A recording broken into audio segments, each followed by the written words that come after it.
Hello, everybody, and thank you for tuning in to the Liberty Report.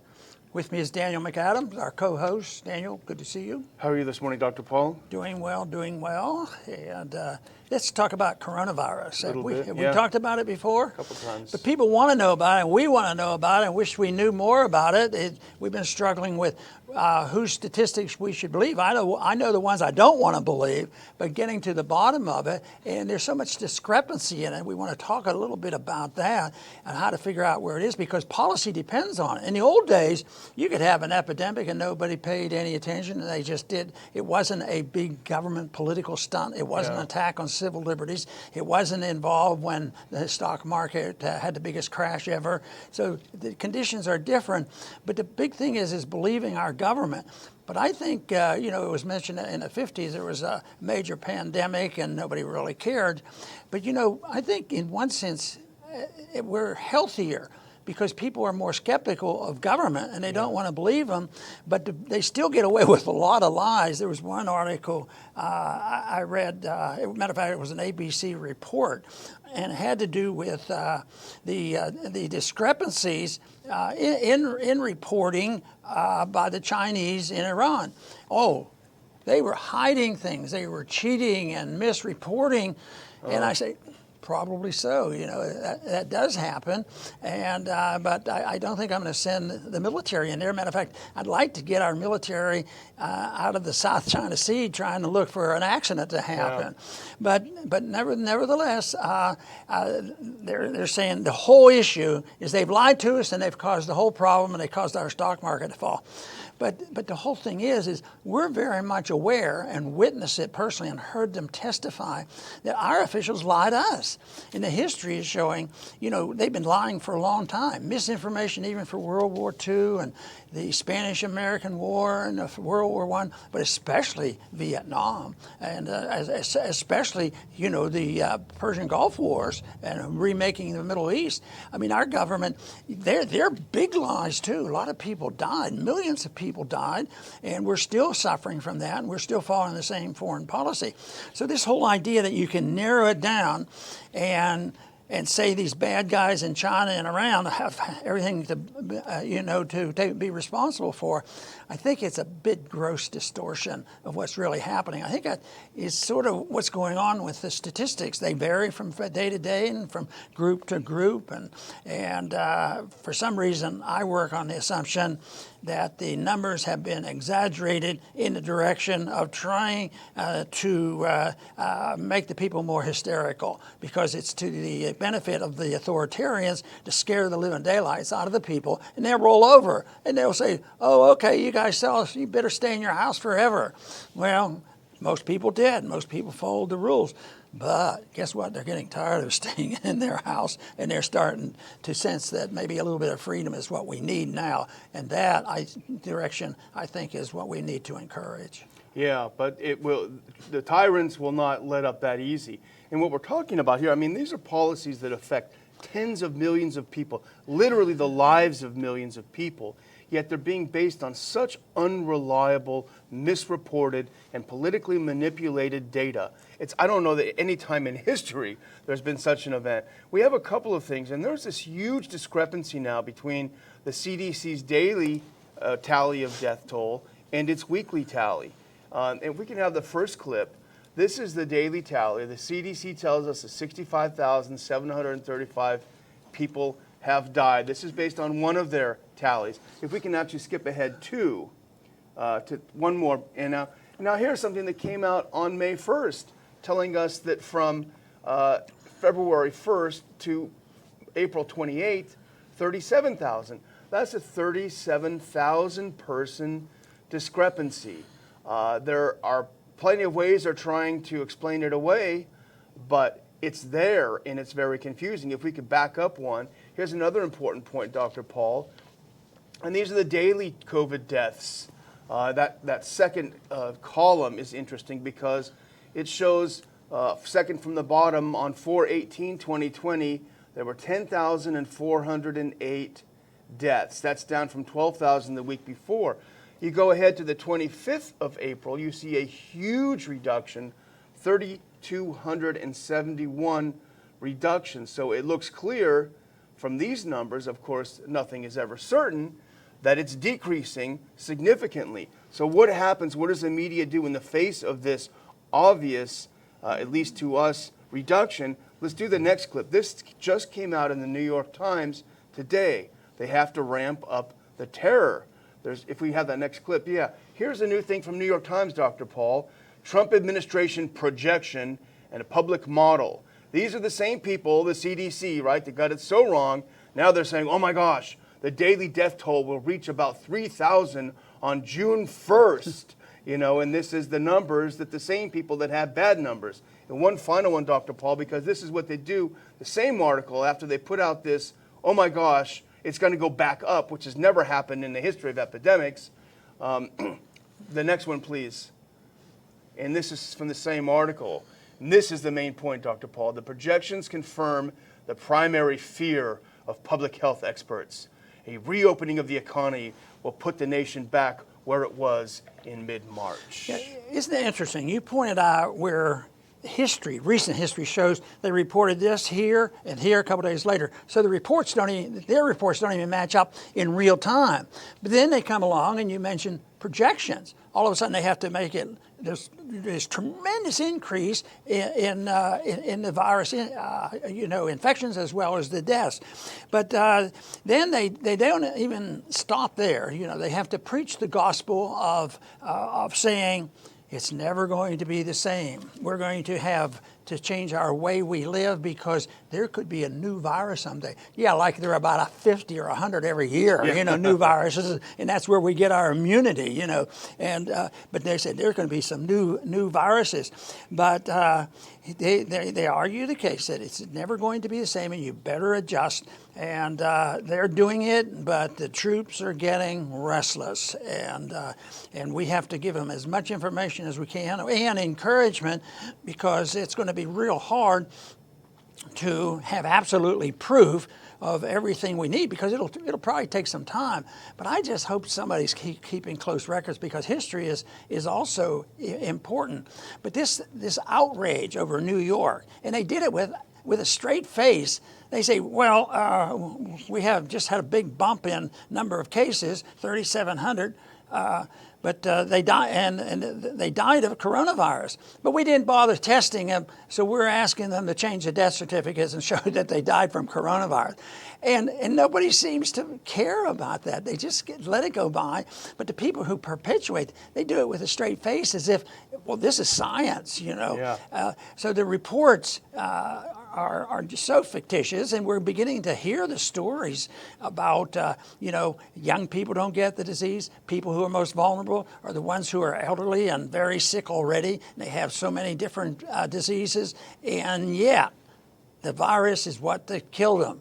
The virus is important, probably has a contributing factor, but for some people to get calls and realize that they're admitting, they say, well, the death certificate isn't going to show that he had a stroke. The death certificate is going to show that he died of coronavirus. And they tell families that up front, Yeah. which is just atrocious, the way they do that. So it's believing this and sorting it out. This is why the way the epidemic was handled in the 50s was much better. It's passed. They probably got the best medical care. It was available to them, and it might have been better than when Fauci passes out the medical care. Yeah, when medical care is collective, it always gets worse. But so this is something that's been around and it's still very bad. Is trying to figure out what is right. But I know one thing, and I've said it especially yesterday, that we shouldn't have a bunch of politicians making medical decisions like this and demagoguing and the money, and then mix it in with a financial crisis. What else could we expect for what we had?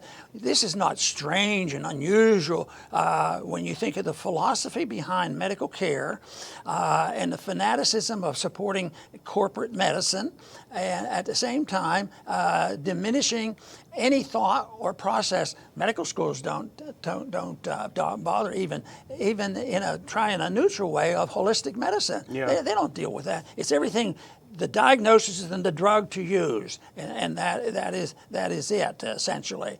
But people are starting to wake up to this, because there's a lot of more natural medicine, but it doesn't come from the medical profession. It comes from independent people who go out. Fortunately, it's been spread on the internet. So that's why I think we should be hopeful that the message, really, it's the message of liberty. You know, when you have free people making decisions, they can handle it much better than when we have maybe two people in the administration making all the decisions, and when they mess up, this is what we get. And a few people, 2 or 3 people telling you exactly what the interest rate should be. Oh yeah, interest rates should be 0 or minus. That's good for the economy. And we've gone along with this too much. Well, I've been saying for a while now, we're nearing the end. And the end can be beneficial. We'll have to give up on this dependency on government, whether it's in medicine or monetary policy or whatever. And for that reason, we have to get as much information accurately out to the people as we can. And you know, the cooking of the books is something we've talked about. You say, why would they do this? Why are they massively inflating numbers? And it's open. This is not a conspiracy theory. They admit it. If it's probable COVID, put it as COVID. Well, there are financial rewards to these hospitals who've messed everything up and they're going broke. There are financial rewards. USA Today did a fact check and found that, yes, it is true. There are financial rewards from listing COVID as the cause of death. There's additional financial rewards for putting people on ventilators. That's which have basically 100% mortality rate, it looks like, or close to it. Some say even $34,000 for each one they put on a ventilator. But something else happened in New York City that's important, and it's a little reported scandal. The New York Post has reported on it a couple times. But Governor Cuomo had a policy in New York which allowed infected seniors to return to their senior care facilities. And that is why it ravaged the senior residential care homes in New York, and why the death rate went sky high. They let these people back in who they knew were infected. I think the New York Post article even said they returned them with a collection of body bags, you know, for the eventuality. And this is all out there in the New York Post, several New York Post articles. So there was some human help in getting the older folks to die in New York. Yeah. But I wish we could get excited about our own governor and say our governor has control of this. Maybe he visited Sweden or something. But it doesn't look good. Bad things are happening, and I think the governor probably really wants to do good, but there's also other pressures that he's under. But the thing that is, you know, we talked about Oyster Creek, how unfairly a small little company, because, you know, having an ice house isn't so fancy. But the point the owner there made was a lot of stores are open, a lot of people are coming in, a lot of people are disobeying the rules, and they need to because they're so insane. But this weekend in the news was Odessa. Yeah. And Odessa, they had a bar owner. He was facing the same thing, economic calamity, and he was going to open up the bar, and he was told, don't do it, and some people came in support, and that didn't go well because the police came with the idea that we have to make them obey the law. So they ended up roughing up a few people and arresting about 8 people. And they said, well, we found out that they were illegally carrying their guns. You know, technicalities, because it's an open gun laws here. Yeah. You're supposed to be allowed to anyway. But the whole thing is it was opening up a small bar. At the same time, even in our community now, we're starting to see more people with a little bit of relaxation. It's such a shame that we have to be excited when they give us back this much of our freedoms, which we were supposed to be born with, that we could walk out of our house and walk down the street and walk in the park and go to the beach. So they give us this way. They're wonderful people. Yeah, you know, they're doing lot. this. But anyway, I don't think we've heard the last of what's going on up in Odessa. Yeah, it's interesting because they brought in the SWAT team, they brought in the tank. They acted like they were invading Iraq, you know, to close this poor ice house out in West Texas. But you were listening to the sheriff of that county who was on, I think, the radio this morning, and he was feeling some heat. He sounded like he was a little less confident. Yeah, he came across as wanting to portray what a West Texas sheriff is like. Tough and for the people, And because there was a gun issue involved, he says, well, we had to arrest them for special reasons. They were disobeying the law. But I am never, if the governor comes and tells me that I have to take your guns away from you, I will not do it. You know, he was identifying with his constituents there. So he did this, and then he said, but, this is the but, the big one, but we had to deal with enforcing the law about congregating, freely walking into a store and congregating and meeting. It was, and breaking the governor's dictate, his executive order. He just pulled out of the sky, executive order, and it's the law of the land. And so the sheriff brags about, yeah, I was on the margin there, but I really will protect your gun rights. At the same time, he practically says, don't mess around because we don't want you to have your First Amendment right. Why can't they protect our First Amendment rights, you know, the same way we're supposed to protect our Second Amendment right? But, you know, it's a terrible situation, and but it's all, the sheriff's a case in study because you can tell the politics that are going on, and you can tell that he might have a libertarian instinct here, but I would say that you won't find much support for him being consistently pro-liberty in all issues. And let's hope he's feeling some pushback, because he should feel awkward. But you know, from Texas to California and beyond, the authorities, now that there is so much pressure to open up, they're having to bow to some of this pressure. But what they're doing is they're doing their best to make reopening any corner of the economy so onerous, so difficult, so unpleasant that people won't even want to do it anyway. You know, they're setting conditions that the customers themselves will reject. Oh, you can only go by appointment only to a restaurant or to get your hair done. You have strict social distancing requirements, strict sanitation. You got to spray it down with bleach between each customer. 25% capacity. And you know the restaurant business is tough. And so the government's telling you can only have 25% of your normal customers. No one's going to break even, A. And B, no one's going to go to a restaurant with such horrible conditions. You can't even enjoy yourself. They probably put plexiglass in front of you. And you got to ask why. You know, what is the reason? They want to keep the power? Are they risk averse? You know, and it's a big question, but they're making it as unpleasant as possible. Yeah, to me, it's hard to figure out because they do the opposite of what I would like to see done. And, you know, a free society is going to have its problems, but I think people should be more, you know, in the mood to enjoy each other and enjoy their facilities. They can make more money and have their own house, you know, and their own property and all. And sometimes when you see people doing this, it's so unnecessary. And it's almost like when you see three people on the beach and they're too close together and they're going to get arrested. And it's almost like these authoritarians, and that's sort of contagious like a virus. They all endorse this sort of macho stuff, and they do this, and it's almost like they cannot stand to see anybody having any fun. So, and that's what's going on now.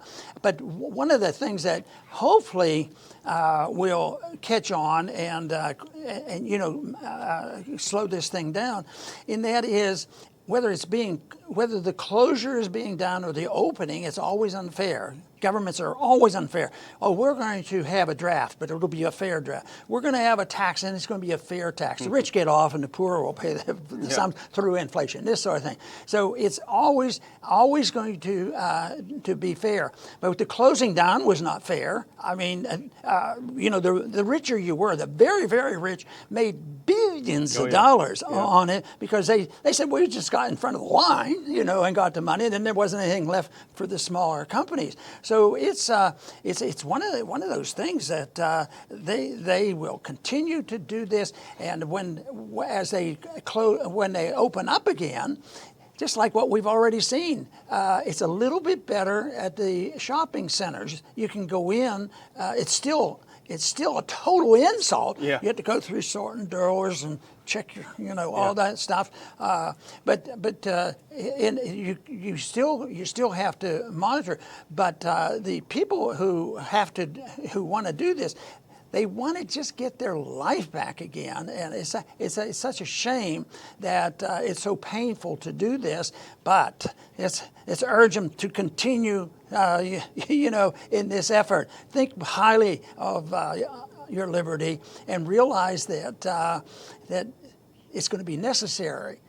I always argue you should love liberty for moral reasons and for legal reasons, but ultimately, one of the strongest is for practical reasons. If the authoritarians and socialism was a perfect system, everybody is rich and prosperous and had a lot of leisure and all the amenities of life you wanted, we'd have a little tougher time arguing. Of course, I would despise it because I still want to make up my own mind. But we don't even have to worry about that contest because they always make it worse. So when this thing totally collapses, we're in a collapse like this right now, when it's totally gone, the government is going to be seen as totally inept. So the more they are seen as failures in trying to coerce us all like cattle, the better it will be. It'll give more encouragement to other people, and eventually people say, let's all go to the beach, and if I thought for a minute that all of a sudden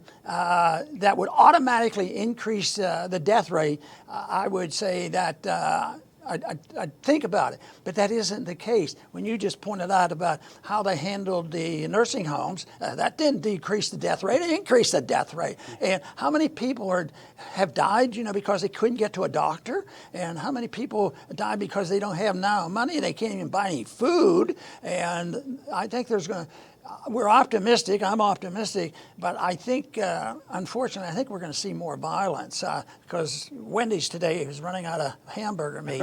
So, and then we could sort of make fun out a little bit, but that's a pretty significant thing. In a country like ours, you can't even get a hamburger. We're running out of meat. Oh, it's a shame. It's terrible. And, again, people that are flipping out, if you want to stay home, no one is going to grab you by the collar, take you down to the beach, take you to a restaurant. This is the thing where the rest of us who make a decision, with the risk in mind, should be able to do what we want. No one's going to force other people, and there are people who should be careful. But, I would just close, Dr. Paul, by saying, in the spirit of ridicule being the best weapon, I think it's even stronger than guns as a weapon. I'm going to borrow a term from our good friend Bob Wenzel from Target Liberty blog, who calls these leaders, these tyrants, power freaks, and that's a great word.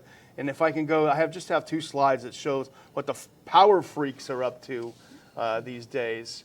We can go to that next slide. Here it is. Look at this, Dr. Paul. Riverside County, 1 person per pool policy is now in effect, and this is for private pools. Not necessarily the one in your backyard, but it's not that bad yet. But if you live in a complex, so 1 person, so there's going to be a line of kids probably 20 miles long. Okay, you've had your 5 minutes in the pool, now get out. It's insane. And here's the next one. Here's California. Look at this. Governor Newsom issues a list of approved activities. He now will allow Californians to watch sunsets. So thank you, Master. Thank you, Master. Oh, boy. Okay, very good. Power freak is a pretty good term, and that's what we should do. We should accuse them. They're freakish people who their whole life depends on how much power they have. Sometimes it's just political, and sometimes it's emotional, and sometimes it's financial. But power and wealth isn't necessarily always bad if you get it honestly. But when it becomes political power, it's power freaks that are using it against others to undo the liberties of other people. But the word that I used isn't nearly as neat as power freaks, because the term I use, and I've used it even sometimes in friendly debates with my colleagues, I would say that's an authoritarian approach to things. And authoritarianism, they don't like, no, we're good people. We want good socialism, and we want to make everybody better. They're not authoritarians as long as they're doing it, because they know how to handle it. But you don't even have to be ugly with people when you call them authoritarians. If you let them, that's an authoritarian approach. Our approach is a little bit different than that. We believe in voluntarism. We think it's better. And can you think of what it would be like if we handled other nations that way too, instead of the authoritarian authoritarian approach of sanctions and bombs and threats and intimidations. It would be so much better for interpersonal relationships and community relationships, as well as relationships between countries. I think the voluntary approach, which obviously will be imperfect because man is imperfect, but what we don't want, since we know man is imperfect and they get worse when they have power, they're power freaks that are outlandishly using their authority to do mean and nasty things. We'd like to change all that. I want to thank everybody for tuning in today to the Liberty Report. Please come back soon.